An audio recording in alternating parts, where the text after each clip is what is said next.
अस्सलाम वालेकुम friends, welcome to my channel IT info. कैसे हैं आप सब? उम्मीद करता हूँ सब खैरियत से होंगे। दोस्तों, आज की जो हमारी वीडियो इसमें हमारे पास VSOL की GPON की OLT है और माइक्रोटिक में हम एक VLAN क्रिएट करेंगे और वो VLAN से डाटा हम OLT की किसी पोर्ट के ऊपर हम टैग करवा के आगे ONU के अंदर हम एक यूज़र डायल करवाएंगे और इन सब की सेटिंग किस तरह से कर रहे होते हैं आज की वीडियो में हम यही देखेंगे। तो इसके लिए मेरे पास एक माइक्रोटिक है 3 पोर्ट का, इसकी ईथर 3 जो है ये OLT के साथ डायरेक्ट कनेक्ट है। इसके ऊपर मैं कमेंट के ऊपर यहाँ पे अपनी जो आसानी के लिए यहाँ पे हम OLT से कमेंट में लिख देते ताकि हमें जब भी माइक्रोटिक ओपन करें तो हमें पता हो कि ये जो वायर है ये OLT के साथ लगी हुई है। तो यहाँ पे हम डायरेक्ट इंटरफेसेस में VLAN के ऊपर आ जाते हैं। ऐड के बटन के ऊपर हम क्लिक करेंगे। VLAN का नेम जो है मैं ये भी 101 रख देता हूँ और यहाँ पे VLAN 101 ईथर 3 ये डायरेक्ट कनेक्ट है हमारी OLT के साथ। इसी के ऊपर ही हम एक VLAN जो है वो 101 हमने क्रिएट कर लिया। डायरेक्ट हम PPPoE के अंदर आ जाएंगे, PPPoE सर्वर, और यहाँ पे जो है अगर कोई भी VLAN आपके पहले से ऐड है उसे हम डिलीट कर देंगे और यहाँ पे VLAN 101 और ये हमने ऐड करवा दिया। तो VLAN हम एक ऐड करवा चुके हैं PPPoE सर्वर के अंदर। जो हमने VLAN अभी बनाई है PPPoE सर्वर के अंदर भी उसको हमने ऐड करवा दिया है। सीक्रेट के अंदर मेरे पास यूज़र जो है वो कुछ बने हुए हैं, उन्हीं में से एक यूज़र जो है वो मैं डायल करवाऊंगा ONU के अंदर।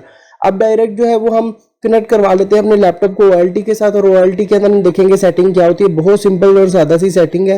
यूज़र नेम, एडमिन, पासवर्ड, एक दफ़ा पेज को रिफ्रेश करते हैं। बाय डिफॉल्ट इसका यूज़र नेम, एडमिन और पासवर्ड OLT के ऊपर लिखा होता है, वही हम यहाँ पे टाइप करेंगे। सिक्योरिटी कोड देने के बाद हम इसे लॉगिन कर लेते हैं। यहाँ पे भी हम देख सकते हैं G3 के साथ हमारा जो माइक्रोटिक की पोर्ट 3 की पोर्ट है डायरेक्ट कनेक्ट है। पोर्ट 1 के ऊपर हमारा एक ONU जो है वो कनेक्ट है और उस ONU को भी हम OLT के अंदर ऐड करवा रहे होंगे। OLT कॉन्फ़िगरेशन VLAN, और यहाँ पे हम VLAN 101 को एक VLAN ऐड करवा लेते हैं। VLAN पोर्ट के ऊपर हम क्लिक करेंगे, यहाँ पे VLAN 101 को हम सिलेक्ट करेंगे। G3 यहाँ पे टैग के अंदर सेलेक्ट करने के बाद हम यहाँ पे इसे ट्रंक कर लेते हैं और सबमिट करवा देते हैं। तो OLT के अंदर जो सेटिंग है ये हमारी कंप्लीट हो चुकी है। इसके बाद ONU को ऐड करवाना वो बाकी रह गया है। यहाँ पे हम ONU ऑथेंटिकेशन लिस्ट के अंदर आ जाएंगे। कॉन्फ़िगरेशन के ऊपर हम क्लिक करेंगे, Tcount ID को ऐड करेंगे। इसके बाद जंप पोर्ट पे आ जाएंगे, जंप पोर्ट ऐड करेंगे और इसके बाद हम सर्विस में आ जाएंगे। सर्विस में हमारे पास VLAN जो लिस्ट है 101 है, इसको हम यहाँ पे सिलेक्ट करवा लेते हैं, कमिट करवा लेंगे और जैसे ही ऐड हो जाएगी उसके बाद सर्विस पोर्ट के अंदर आ जाएंगे। सर्विस VLAN और ट्रांसलेट VLAN दोनों 101 है हमारे पास। दोनों को सिलेक्ट करवाने के बाद यहाँ पे सबमिट कर देंगे। यहाँ पे हमारे पास जो सेटिंग है ये OLT के अंदर हो चुकी है। ONU को हम ऐड करवा चुके हैं। अब जो हमारी लैपटॉप की जो वायर है ये हम डायरेक्ट कनेक्ट करवा लेते हैं अपने ONU के साथ। आगे हम ONU के अंदर सेटिंग करने के बाद हम देख सकें कि हमारा जो यूज़र है वो डायल होता है ONU के अंदर या नहीं हो रहा। तो यहाँ पे पेज को एक दफ़ा रिफ्रेश करते हैं। 8346M मॉडल का मेरे पास ONU है। User name telecom admin, password admin telecom. Login करवा लेते हैं। लॉगिन करने के बाद हम सबसे पहले लैंड पोर्ट के ऊपर आएंगे।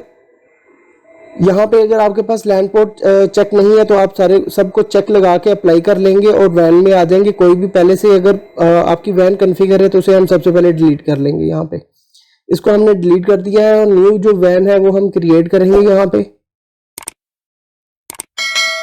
न्यू के ऊपर हम यहाँ पे क्लिक करेंगे। PPPoE को यहाँ पे हम सिलेक्ट करेंगे। VLAN हम यहाँ पे 101, user name A, password small letter में A है जो माइक्रोटिक के अंदर हमारे बना हुआ है। LAN 1, SSID 1, LAN 2, LAN 3 और LAN 4, इन सब पोर्ट के ऊपर मुझे डाटा जो है वो चाहिए। मैं इन सबको सेलेक्ट करवाने के बाद अप्लाई कर देता हूँ। अप्लाई करने के बाद हम स्टेटस वैन में चेक करेंगे इसका स्टेटस, इसका जो PPPoE है इसके अंदर डायल होता है या नहीं हो रहा। वैन इंफॉर्मेशन में हम अभी देख सकते हैं कनेक्ट हो चुका है। अब वायर जो है ये मैं दोबारा से माइक्रोटिक के साथ कनेक्ट करवाता हूँ और माइक्रोटिक के अंदर भी हम चेक करते हैं जो हमारा यूज़र है ये जो डायल हुआ है ये VLAN के नीचे हमारा जो यूज़र है ये डायल हुआ है। तो VLAN जो है ये हमने टैग करवा ली है VSOL के साथ। तो हमारा जो वीडियो थी इसी टॉपिक के ऊपर थी। इसमें किसी भी किस्म का आपको कोई इशू हो तो आप मुझे कमेंट कर सकते हैं। मेरी वीडियो अच्छी लगी वीडियो को लाइक कीजिएगा। मेरे चैनल को सब्सक्राइब कीजिएगा। अपना बहुत सा ख्याल रखिएगा। अल्लाह हाफिज़।